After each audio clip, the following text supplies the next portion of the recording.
बिस्मिल्लाहिर्रहमानिर्रहीम। तमाम देखने और सुनने वालों को हम अपनी आज की वीडियो में खुश आमदीद कहते हैं। और आज हमने आपको कुछ ऐसे मनाजिर दिखाने हैं, एक ऐसे घर की सैर करवानी है जो कायनात के सबसे अफजल बशर रसूल पाक सल्लल्लाहु अलैहि वसल्लम का मस्कन था। ये हमारे प्यारे आका हजरत मोहम्मद सल्लल्लाहु अलैहि वसल्लम के घर का वो मॉडल है जो कुछ अरसा कबल सऊदी हुकूमत ने अहादीस और मुख्तलिफ रिवायात को मद्देनजर रखते हुए तरतीब दिया ताकि ओशाके रसूल सल्लल्लाहु अलैहि वसल्लम दुनिया भर से यहाँ पर आएं और देखें कि हमारे प्यारे आका जो दो जहानों के सरदार थे वो किस कदर सादा जिंदगी बसर किया करते थे। चुनाचे अपना ये फरीजा जाना कि वो लोग जो वहाँ पर नहीं जा सकते, जिन्हें अभी तक वहाँ का बुलावा नहीं आया, वो यहीं पर घर बैठे अपनी स्क्रीन पर इस घर का दीदार कर लें और इस बाबरकत घर की सैर कर लें। हजरात, आपकी नज़रों के सामने ये उस घर का मॉडल है कि जिस पर कायनात की तमाम रहमतें, नेमतें और बरकतें सबसे ज़्यादा बरसी। इस मुक़द्दस मस्कन का अगर जायज़ा लिया जाए तो सबसे पहली चीज़ जो हमारी निगाहों को अपनी जानिब मुतवज्जे करती है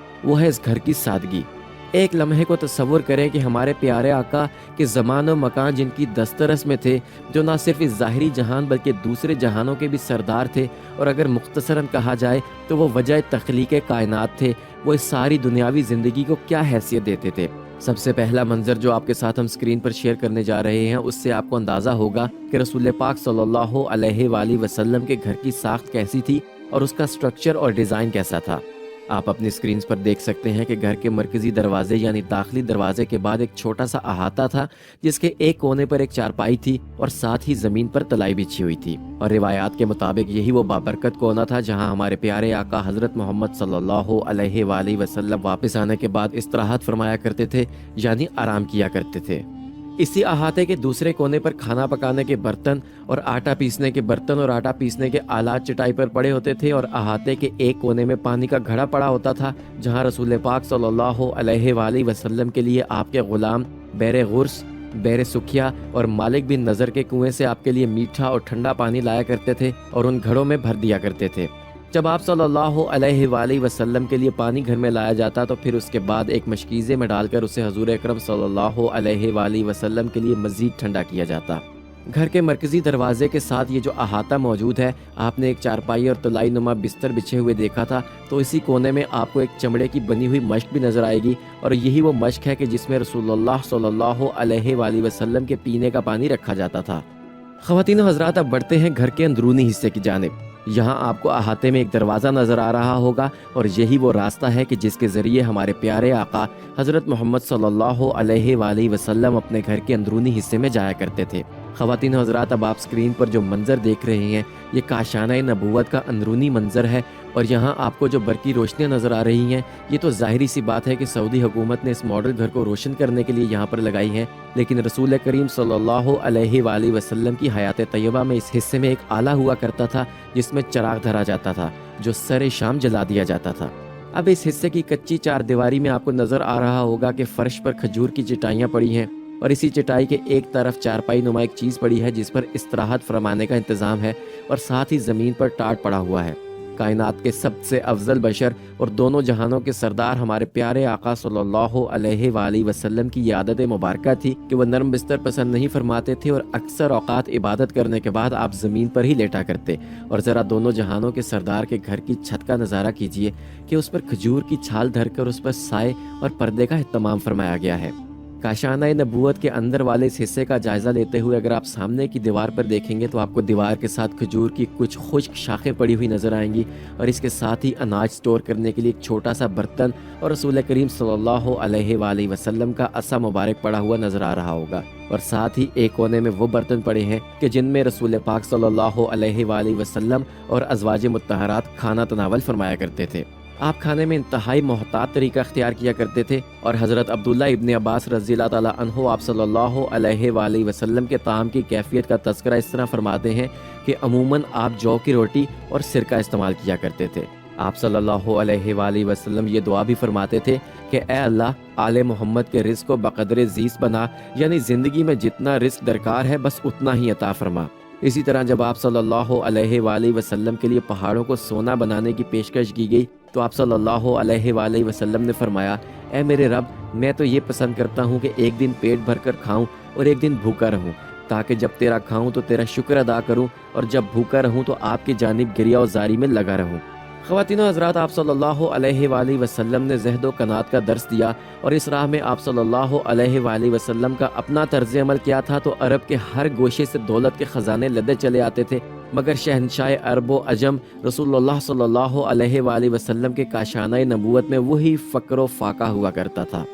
حضرت صلی اللہ علیہ وآلہ وسلم کے پردہ فرمانے کے بعد حضرت عائشہ صدیقہ رضی اللہ تعالی عنہا فرمایا کرتی تھی کہ حضور صلی اللہ علیہ وآلہ وسلم اس دنیا سے پردہ فرما گئے مگر 2 وقت بھی سیر ہو کر آپ نے کھانا نہیں کھایا۔ آپ رضی اللہ تعالی عنہا بیان کرتی ہیں کہ جب آپ صلی اللہ علیہ وآلہ وسلم کا وصال ہوا تو گھر میں اس دن کے کھانے کے لیے تھوڑے سے جو کے سوا کچھ بھی موجود نہ تھا اور چند سیر جو کے بدلے آپ صلی اللہ علیہ وآلہ وسلم کی ذرا ایک یہودی کے ہاں رہن رکھی گئی تھی۔ خواتین و حضرات، یہ تو تھا ہمارے پیارے آقا حضرت محمد صلی اللہ علیہ وآلہ وسلم کے طعام کا عالم۔ اب آپ اپنی اسکرین پر رسول اللہ صلی اللہ علیہ وآلہ وسلم کے اس ماڈل ہاؤس کے اندرونی حصے کا نظارہ تو کر ہی چکے ہیں، جس میں آپ نے بستر دیکھا کہ کتنا سادہ بچھونا تھا۔ رسول صلی اللہ علیہ وآلہ وسلم کے بچھونے کی کیفیت بیان کرتے ہوئے حضرت ابن مسعود رضی اللہ تعالی عنہ کہتے ہیں کہ ایک دفعہ آپ صلی اللہ علیہ وآلہ وسلم نے ایسی چٹائی پر آرام کیا جس سے آپ کے جسم مبارک پر کچھ نشانات پڑ گئے۔ ابن مسعود سے رہا نہ گیا تو وہ بول پڑے کہ اگر آپ صلی اللہ علیہ وآلہ وسلم اجازت دیں تو میں نرم چٹائی بچھا دوں، تو آپ صلی اللہ علیہ وآلہ وسلم نے فرمایا میرے لیے دنیا کی مثال اس مسافر کی طرح ہے جو گرما کے زمانے میں سفر کر رہا ہو اور تھوڑی دیر کے لیے درخت کے سائے میں آرام کیا اور چل دیا۔ اسی طرح کے الفاظ آپ صلی اللہ علیہ وآلہ وسلم سے اس وقت بھی روایت کیے گئے ہیں جب حضرت عائشہ رضی اللہ تعالی عنہا نے آپ صلی اللہ علیہ وآلہ وسلم کے لیے نرم بستر بچھا دیا تھا۔ آپ کے بستر کی کیفیت حضرت عائشہ رضی اللہ تعالی عنہا یوں بیان فرماتی ہیں کہ آپ صلی اللہ علیہ وآلہ وسلم کا بستر چمڑے کا تھا جس میں کھجور کے پتے بھر دیے جاتے تھے۔ آقا صلی اللہ علیہ وآلہ وسلم کی گھریلو زندگی کیسی تھی، گھر کی 4 دیواری کے اندر آپ کے معمولات کیا تھے اور دینی اور دنیاوی معاملات میں آپ نے کیسے توازن قائم کیا، اس کے متعلق بہت سی احادیث روایت ہوئی ہیں۔ انہی میں سے ایک روایت ہے کہ بعض صحابہ آپس میں گفتگو کر رہے تھے کہ رسول اللہ صلی اللہ علیہ وآلہ وسلم کی گھر سے باہر کی زندگی تو ہمارے سامنے ہے، لیکن گھر کی 4 دیواری کے اندر رسول اللہ صلی اللہ علیہ وآلہ وسلم کے معاملات ہمارے علم میں نہیں ہیں۔ چنانچہ ہمیں اس کے متعلق معلوم کرنا چاہیے، پھر اپنے گھروں میں اس کی پیروی کرنی چاہیے۔ اب رسول اللہ صلی اللہ علیہ وآلہ وسلم کے گھر کے اندر کی زندگی تو صرف ازواج مطہرات ہی جانتی تھیں، اس لیے وہی اس کے متعلق بہتر رہنمائی کر سکتی تھیں۔ چنانچہ ان اصحاب نے آپس میں مشورہ کیا کہ ازواج مطہرات کی خدمت میں جاتے ہیں اور جا کر اس بارے میں پوچھتے ہیں۔ چنانچہ جب یہ اصحاب گئے تو تمام ازواج مطہرات نے یہ بتایا کہ رسول اللہ صلی اللہ علیہ وآلہ وسلم کے گھر کے معمولات ویسے ہی تھے جیسے دوسرے لوگوں کے تھے، یعنی کھانے کا وقت ہوتا تو کھانا کھاتے، گھر کا کوئی کام کاج ہوتا تو خود کر دیتے،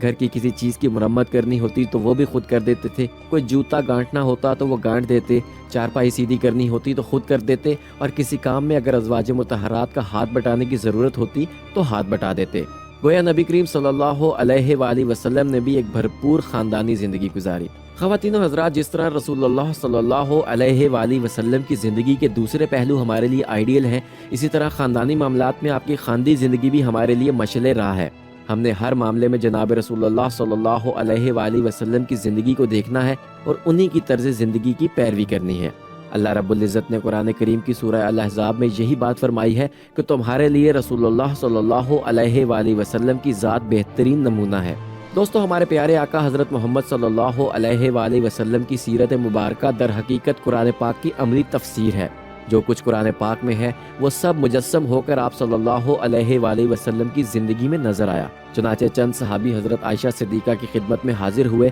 اور عرض کیا، یا ام المومنین، حضور کے اخلاق بیان فرمائیے۔ ام المومنین نے فرمایا کہ کیا تم نے قرآن نہیں پڑھا؟ یعنی قرآن الفاظ و عبارت ہے اور محمد صلی اللہ علیہ وآلہ وسلم کی زندگی اس کی عملی تفسیر۔ خواتین و حضرات، یہ تھی کل کائنات اس ہستی کی کہ جس نے 2 جہانوں پر حکمرانی کی، کہ جس نے بادشاہی میں بھی فقیری کی۔ اور اب ذرا اندازہ لگائیے کہ ہمارے پیارے آقا حضرت محمد صلی اللہ علیہ وآلہ وسلم اس دنیا کو کیا حیثیت دیتے تھے، ان کی دسترس میں کیا کچھ نہیں تھا۔ کیا وہ اللہ تعالیٰ سے اگر فرمائش کرتے تو ان کی فرمائش پوری نہ ہوتی؟ لیکن آپ کا مقصد حیات اعلیٰ اور عرفہ تھا اور ان کی نگاہ میں کوئی اور ہی منظر تھا۔ آج بھی لائف ہے تو کمنٹ سیکشن میں آمین ضرور لکھیے گا۔ اس کے ساتھ ساتھ اگر آپ کو یہ کاوش پسند آئی ہو تو آپ اس ویڈیو کو لائک کر کے ایک صدقہ جاریہ کے طور پر دوسرے لوگوں کے ساتھ شیئر بھی کیجیے گا۔ کوشش ہوگی کہ کسی ایسے ہی معلوماتی سیشن میں دوبارہ آپ سے ملاقات ہوگی۔ اپنا اور ارد گرد کے لوگوں کا خیال رکھیے۔ اللہ حافظ۔